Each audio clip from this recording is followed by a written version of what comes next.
Hello everyone, I am your educator Anjali and I am going to take UPSC Pledge series on environment on Arpita Sharma classes. This is the fourth lecture in the series. We are going to cover some important topics in this lecture as well. You can subscribe to Arpita Sharma classes and to never miss an update from us, please do press the bell icon. You can download the PDF of this lecture from our Telegram channel Simplifying UPSC with Ease. The link of the same is given in the description box below. Let us start with today's lecture. The topics for today are Montreal Protocol, NMSHE, I'll tell you what is this later on, and Green India Mission. So, we are facing very great problem regarding climate change in our present times. So, there have been many conventions or many steps that have been taken by the international governments and the national governments for targeting the climate change or the global warming. So one of them is the Montreal Protocol. So what is Montreal Protocol? By the late 1970s, scientists were able to prove that chemical substances that were used in air conditioners, what were used in air conditioners and refrigerators, as we can recall, it was the CFCs and the HCFCs, the chlorofluorocarbons and the hydrochlorofluorocarbons. So we came to know that these were some effective, or these were the substances that were causing the climate change for us in the environment, and these that were released by the air conditioners, refrigerators and aerosol cans were causing damage to the ozone layer. In the 1985, a huge hole was discovered in the ozone layer over Antarctica. Now when I say a huge hole, it does not literally mean a hole. Ozone hole, when we talk about ozone hole, it is just the thinning of the ozone layer that is present in the stratosphere. So this ozone layer becomes thinner and thinner, so it will not be able to absorb the UV rays that is harmful for the living organisms on earth. So this thinning is known as a hole, and hole, it does not literally mean a hole, okay? It is just the thinning of the ozone layer. The hole is allowed hazardous levels of ultraviolet UV radiation to reach the earth's surface. The Vienna Convention, okay, this Vienna Convention is very important. Under this only we took a oath to stop the depletion of ozone layer or the ozone layer thinning, okay. And what are the protocols or the conventions that were related to the ozone layer is the Vienna Convention, the Montreal Protocol, and the amendment to the Montreal Protocol, that was the Kigali Agreement. Okay, these three are very important. You can be asked in prelims in the match the following type of questions, that Vienna Convention and what is it related to? It is related to ozone layer, okay, and Montreal Protocol is the ozone depleting substances. Kigali Agreement is also related to ozone only, and it is an agreement to the Montreal Protocol. Now, under the Vienna Convention for the protection of ozone layer was signed in 1985. Under the United Nations member countries recognized the importance of curbing the damage to the ozone layer. As per the convention's provisions, countries agreed to adopt the Montreal Protocol to further the goals of the Vienna Convention. So what was Vienna Convention? It was for the protection of the ozone layer. And how do you do this? What all you have to do is all told in the Montreal Protocol. Okay, what is usually a protocol? A protocol is some steps that have to be followed, and these steps to stop this ozone layer pollution or this ozone layer thinning is known as the Montreal Protocol. This is under the Vienna Convention, is something that everybody has to know. Now what is ozone layer? Primarily, when I tell you, when I now and then keep telling you what is this ozone layer, all of us know the ozone layer is a protective layer that is present in the stratosphere. It is O3, that is 3 molecules of ozone, which protects us from the harmful ultraviolet rays of the sun. So where is this present? This is present in the stratosphere. Is ozone present only in the stratosphere? No. Ozone is present in the troposphere as well. It is known as the ground level ozone, and ground level ozone is very harmful. Ozone itself is very harmful for the human beings, because this ground level ozone is a very harmful gas, okay. And if this same ozone is present in the stratosphere, it is good for us. It is going to protect us from the sun's rays. So what is ozone layer? It is the layer in the Earth's stratosphere that contains high levels of ozone. This layer will protect the earth from the sun's harmful UV radiation. It will absorb 97 to 99% of the UV radiations from the sun. So you can, this statement itself is very important, as it tells us the importance of the ozone layer. If it is going to capture 97 to 99% and we are probably receiving only a 1% of UV radiation, and you can imagine if we receive more than 10% or 20%, what effect it is going to have on the human beings. In the absence of ozone layer, millions of people would be affected by skin diseases including cancer and weakened immune systems, and these are some important threats to the human life that is going to be posed by the UV rays that we get from the sun. UV radiation would also affect the environment adversely, leading to the decreased productivity. There will be reduced productivity because the plants use only the photosynthetic adaptive radiation, which is a part of visible light.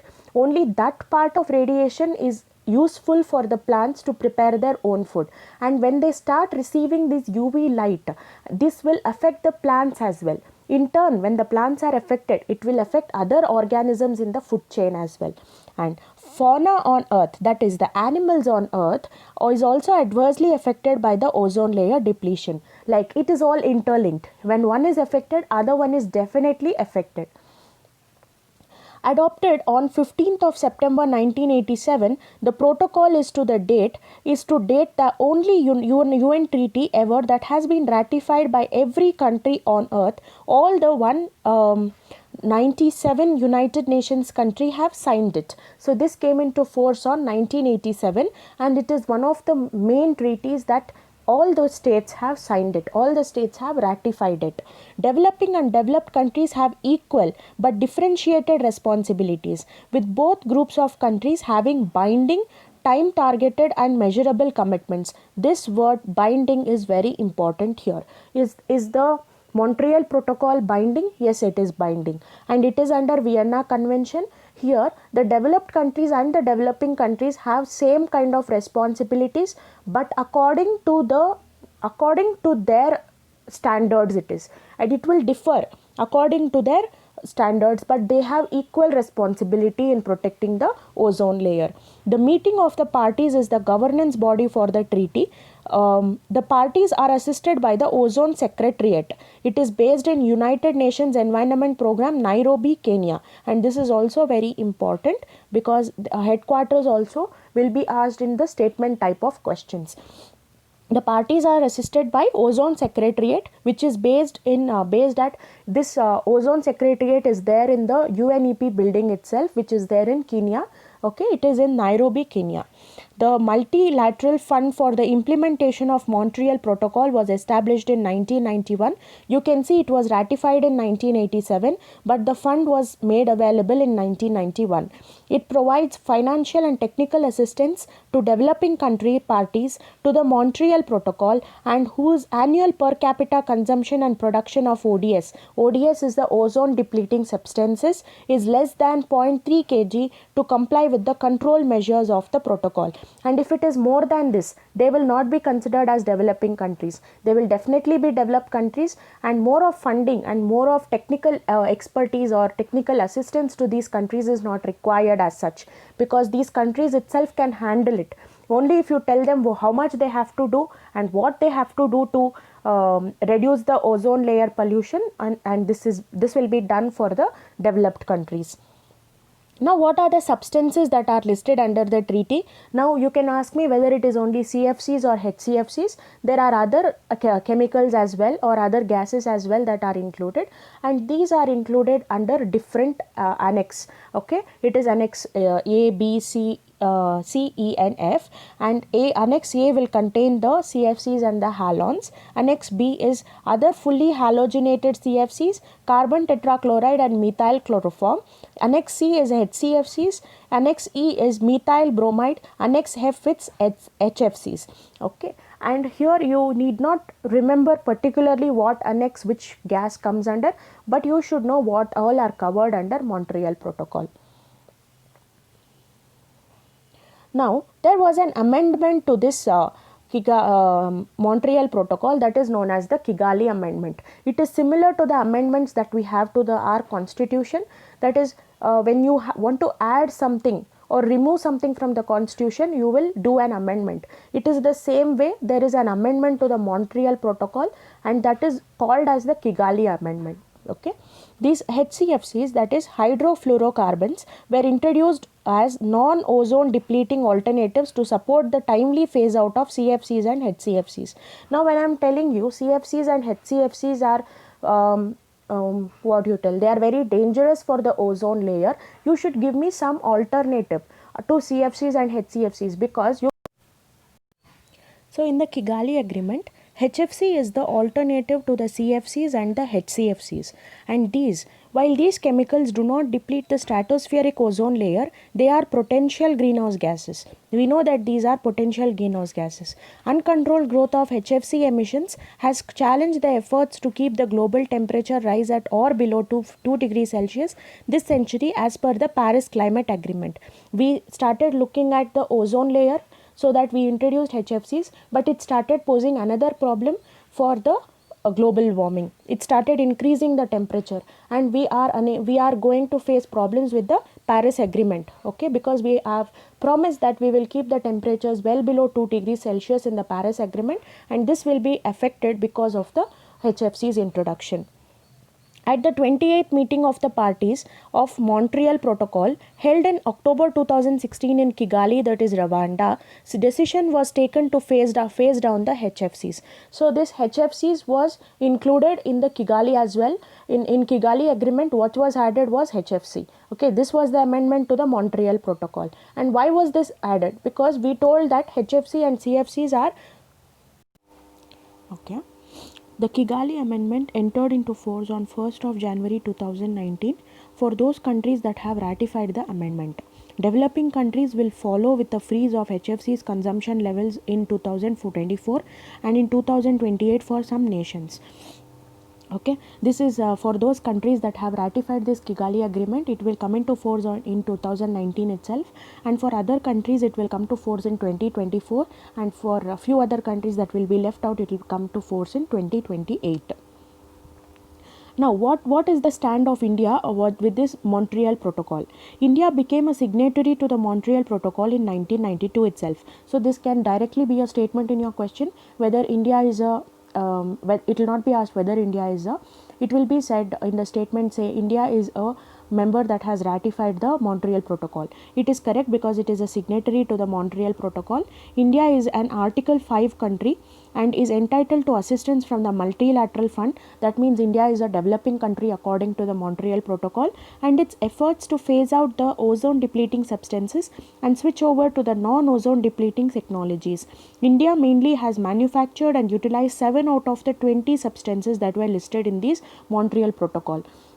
So there are actually 20 substances that are deemed as harmful to the ozone layer, and of these 7 are being used by India, and these are controlled under the protocol. These are CFC 11, CFC 113, CFC 12, halon 1301, halon 1211, carbon tetrachloride, methyl bromide, and methyl chloroform. These chemicals or these gases as such are not important. You need not remember them, but you have to remember those gases that are included in the Montreal Protocol. In India, the implementation of Montreal Protocol, who does the implementation?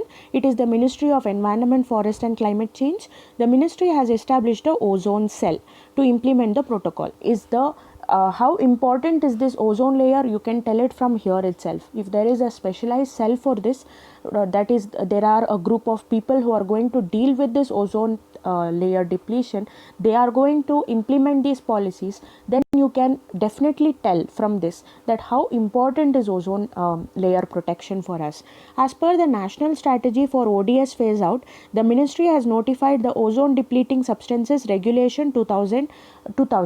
So they have also passed an act for the ozone depleting substances. Rules prohibit the use of CFCs in the manufacturing of various products, that is in the refrigerators, air conditioners, etc. They provide for mandatory registration of ODS producers, sellers, importers and stock lists. These are I have included these statements as they have been given, because these statements usually go out to become questions by themselves. Okay, these statements will become questions, these statements will become statements in the questions. Okay, like you get questions in prelims, say consider the following statements regarding the Montreal Protocol with respect to India. You can get this statement: it is mandatory registration of ODS for producers, sellers, importers and stockists is important. Or it can also be asked as they provide for mandatory registration for ODS only for the producers of ODS.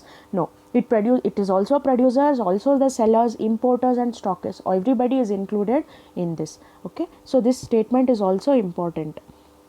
Now, as I told you in the beginning, what is NMSHE? That is the National Mission for Sustaining Himalayan Ecosystem. So we very well know how important is the Himalayan ecosystem for us. Okay, it is one of the basic thing that we have read in the books from our like when we started studying science as a subject itself, we started studying this. What is the importance of Himalayas? It is going to stop these Siberian winds. This is what we have studied a lot of times in the basic books that we have studied. So you know the importance of Himalayas is very basic to human beings or basic to the Indians. The National Mission for Sustaining the Himalayan Ecosystem is one of the 8 main missions of the National Action Plan on Climate Change. So this National Action Plan on Climate Change is having several factors. It is having the preservation of the water bodies also, it is having preservation of environment also, and it is having preservation of the Himalayan ecosystem also. So this is one of the missions under the National Action Plan for Climate Change. It is one of the 8 missions. And what are those 8 missions is also very important, and one of them we are going to see today. National Mission for Sustaining Himalayan Ecosystem. It is a multi-pronged, cross-cutting mission across various sectors. It intends to evolve sustainable management and policy measures for sustaining and safeguarding the Himalayan ecosystem, along with the developing capacities at the national level to continuously assess its health status. So you have to time and again keep seeing what is happening to the Himalayan ecosystem, whether the snow is melting or some pollution is increasing there, if there is some plastic pollution that is happening because of tourism, and all these are various aspects of protecting the Himalayan ecosystem. What are the goals? What will you do under this National Mission for Protecting the Himalayan Ecosystem? The main goal is to assess scientifically the vulnerability of the Himalayan region to climate change in physical, biological and socio-cultural context. So this is mainly concentrating on the climate change. What are the impacts that climate change is going to have on the Himalayan ecosystem, biologically, culturally and physically? That is, how can you say it is physically? How is it going to affect physically?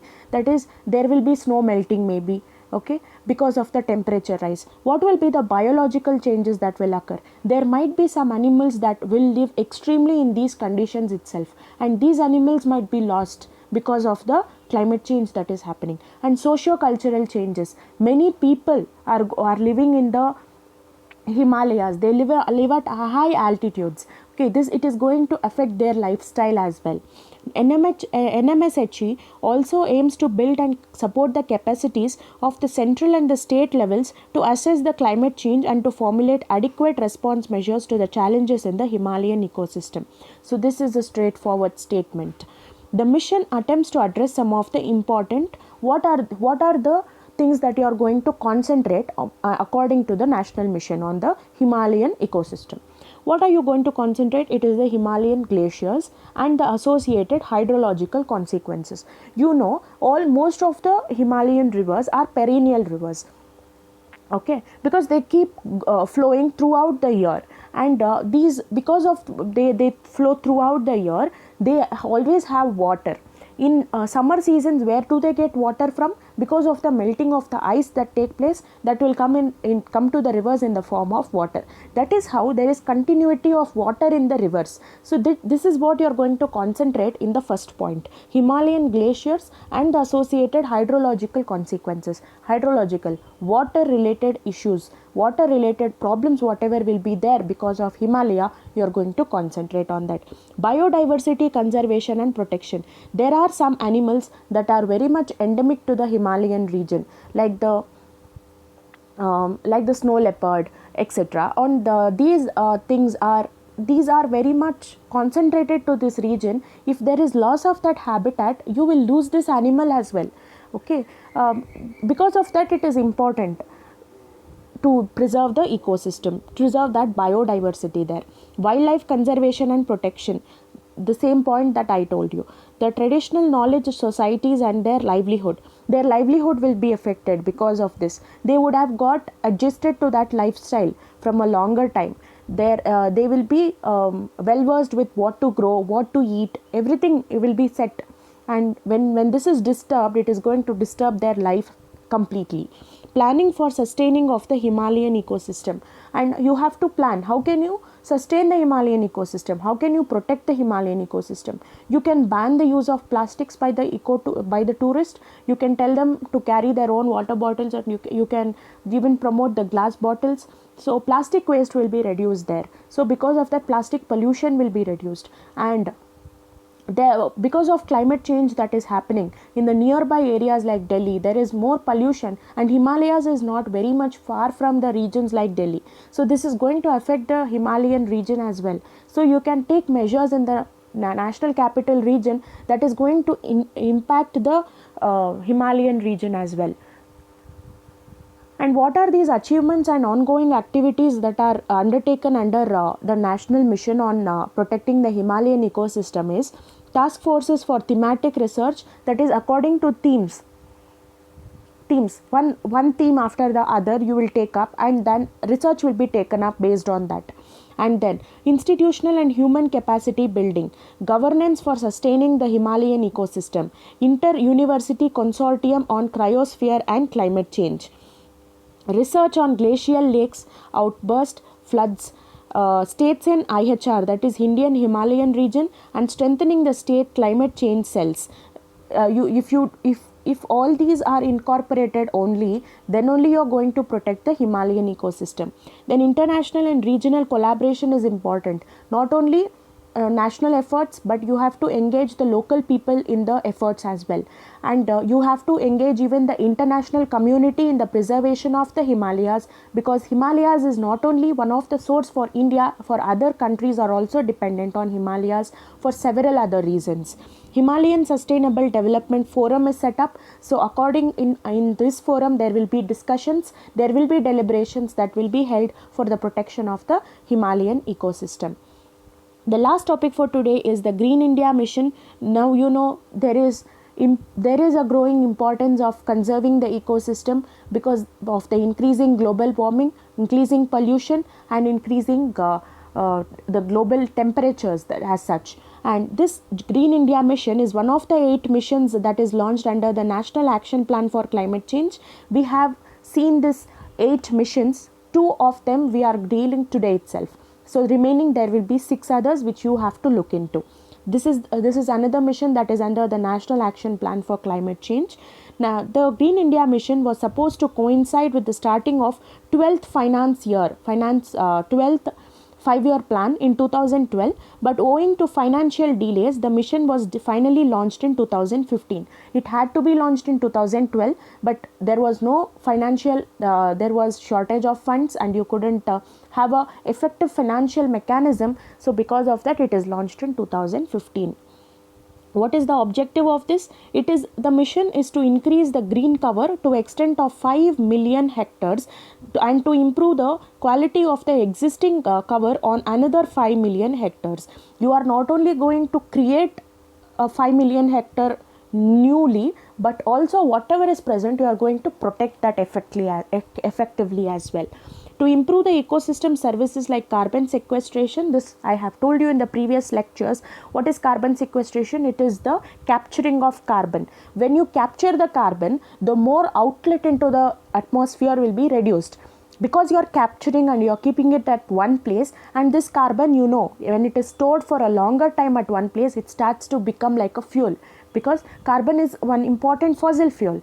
So this definitely can be used as another source of energy when it is captured. And hydrological services, biodiversity, and provisioning of services like fuel, fodder, timber, and non-timber forest produces. It also has to increase the forest-based livelihood income for about 3 million household people. It is going to increase the income for these people. And what is the mission aim? Respond to climate change by the combination of adaptation and mitigation measures, which will help by you have to enhance the carbon sinks.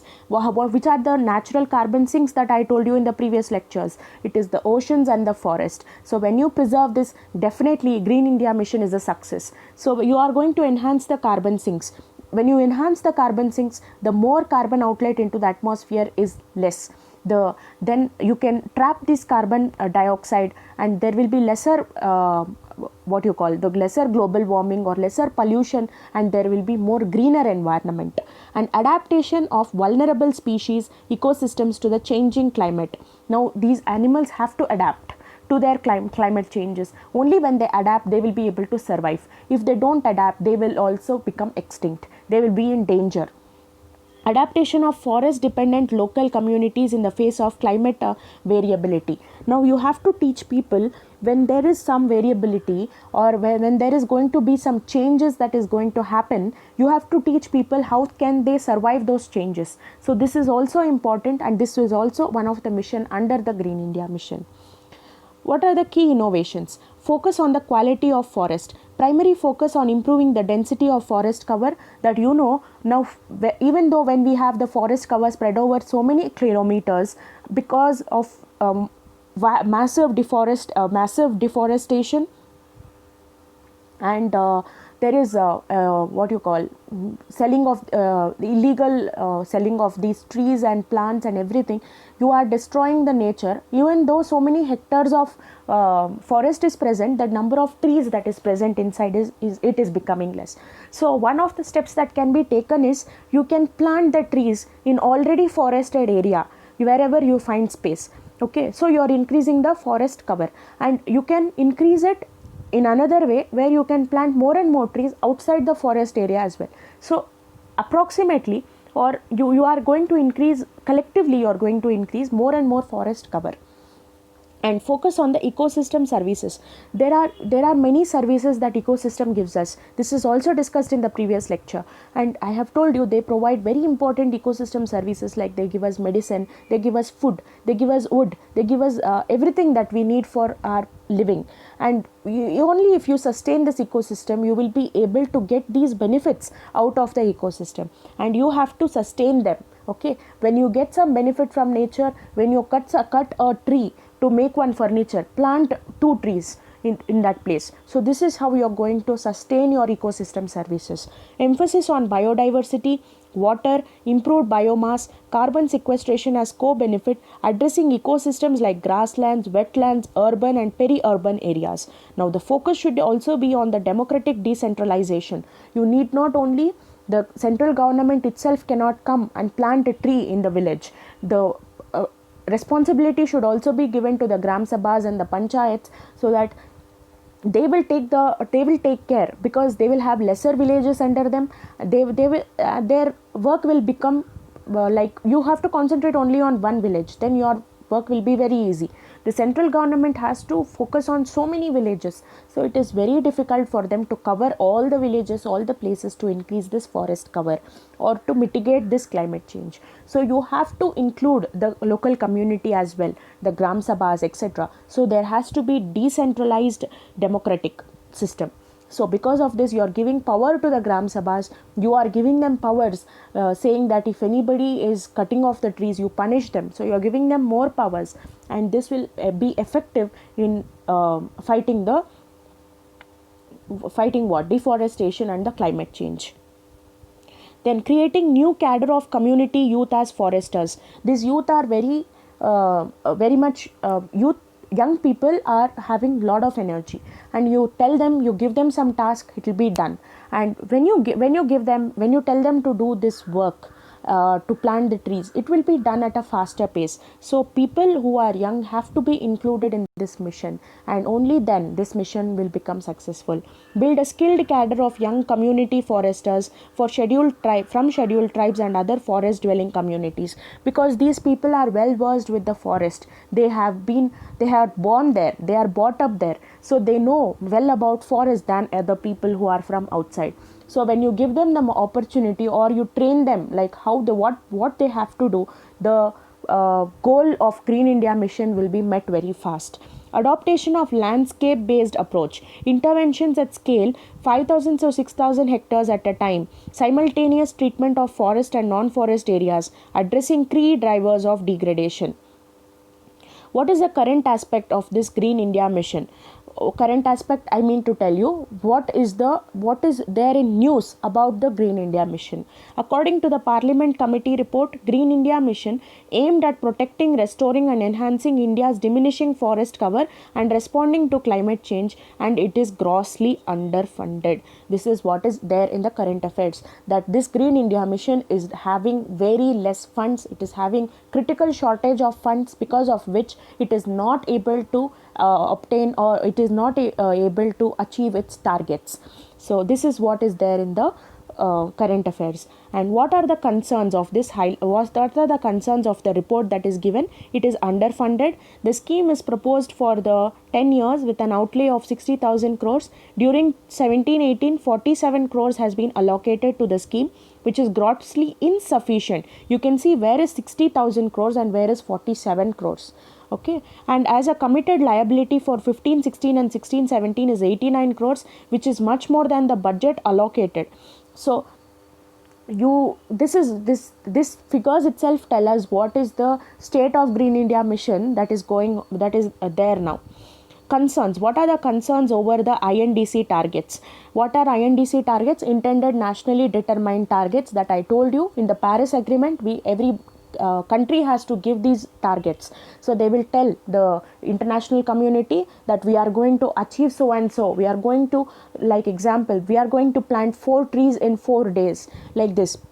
Targets will be given. The targets are not so small, like I told you, but there will be targets that will be given by the countries as to what they will do in a particular time period to contribute to the 2-degree climate change, lesser than 2-degree climate change.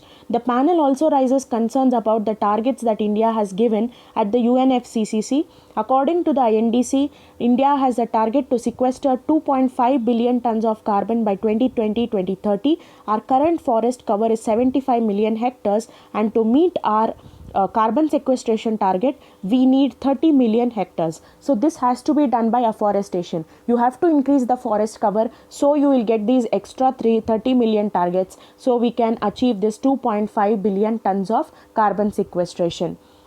The report also found that in 2015-16 and 16-17, the GIM missed its targets by 34%. Instead of the targeted 67,000 hectares, only 44 hectares of land got the green cover. So 20,000 hectares we couldn't complete the forest cover, or we couldn't plant the trees. The committee also points out that the afforestation done under the mission was only aimed at increasing the tree count without considering the soil and the weather conditions.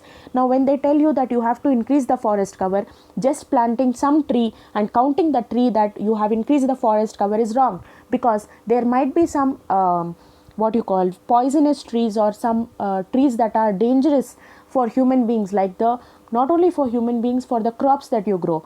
Okay, it can be very harmful, like the trees eucalyptus. Eucalyptus sucks out all the water that is present in the ground. It will suck to lot of meters below the ground level, and also very widely. So whenever you are trying to grow crops next to the field that has eucalyptus, your land will be affected with severe water scarcity, because this eucalyptus will start sucking off all your water from your land.